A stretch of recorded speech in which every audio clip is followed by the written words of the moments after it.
ఇదిగోండి friends, morning పిండి కలిపెట్టేసాను కదా, ఇంకొంచెం పలచగా చేసుకోవాలి. ఇప్పుడు దోశలు స్టార్ట్ చేసేసుకుందాం ఫ్రెండ్స్ మనము. ఇదిగోండి ప్యాన్ వెలిగించేస్తున్నాను, స్టవ్ ఆన్ చేసి. ఇందులో ఉల్లిపాయలు పచ్చిమిరపకాయలు అవి వేసుకుంటే చాలా బాగుంటాయి ఫ్రెండ్స్. ఇది సిమ్లో పెట్టేసుకొని ఇందులోకి మనం ఇప్పుడు కొబ్బరి పచ్చడి చేసేసాను ఫ్రెండ్స్. కొబ్బరిను, పుట్నాలు, పచ్చిమిరపకాయలు, సాల్ట్ వేసేసి మిక్సీ పట్టేసుకున్నాను. ఇప్పుడు వచ్చేసి పచ్చడిలోకి పోపు పెట్టేసుకుందాం. ఇదిగోండి ఫ్రెండ్స్, నూనె వేడెక్కిన తర్వాత మనం ఇందులోకి మినప్పప్పు వేసేసుకోవాలి. మినప్పప్పు, ఆవాలు, జీలకర్ర వేసేసుకొని, మిరపకాయ వేసేసుకొని, కరివేపాకు ఆల్రెడీ మనం అందులో దోశలోనే వేసేస్తాం కాబట్టి అవసరం లేదు. ఇదిగోండి,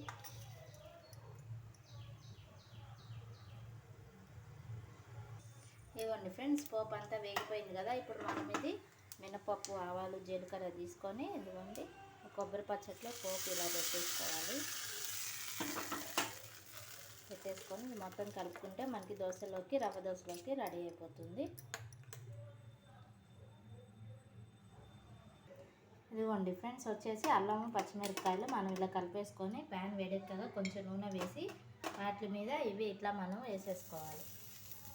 అక్కడక్కడ వేసేసుకోవాలి. వేసేసుకొని మనం దీని మీద దోశ వేసుకొని మీడియం ఫ్లేమ్లోనే పెట్టేసుకోవాలి ఫ్రెండ్. ఇది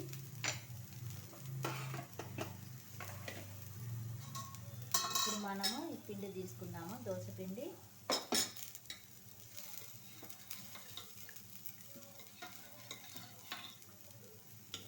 ఇదిగోండి దోశ పిండి తీసుకొని మనం దీన్ని ఇలా కలుపుకొని ఇలా వేసేసుకోవాలి ఫ్రెండ్స్. మనం పలుచగా వేసేసుకోవాలి. మనం దీన్ని తిప్పకూడదు ఫ్రెండ్స్, ఈ దోశని పలుచగా ఇట్లా వేసేసుకోవాలి. చూస్తున్నారా, కొంచెం వేసిన తర్వాత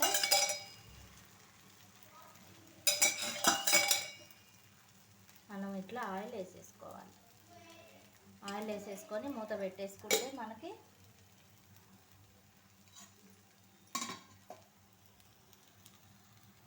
రవ్వ దోశ వేసేసుకున్నాను. ఒకవైపు కాల్చుకోవాలి ఫ్రెండ్స్, రెండో వైపు మనం దోశ తిప్పినట్టు రెండు వైపులా తిప్పి చేయటానికి ఉండదు. ఇందులోకి ఇప్పుడు నేను ఇది కొబ్బరి పచ్చడి, ఇదిగోండి చూడండి ఎంత స్మూత్గా వచ్చిందో.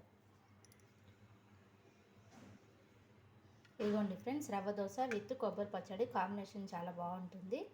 వీడియో కనుక నచ్చితే లైక్ చేయండి, షేర్ చేయండి, సబ్స్క్రైబ్ చేసుకోండి. మీరు కూడా ఈ రవ్వ దోశ ప్రిపేర్ చేసుకొని కామెంట్ సెక్షన్లో కామెంట్ చేయండి ఫ్రెండ్స్. ఓకేనా?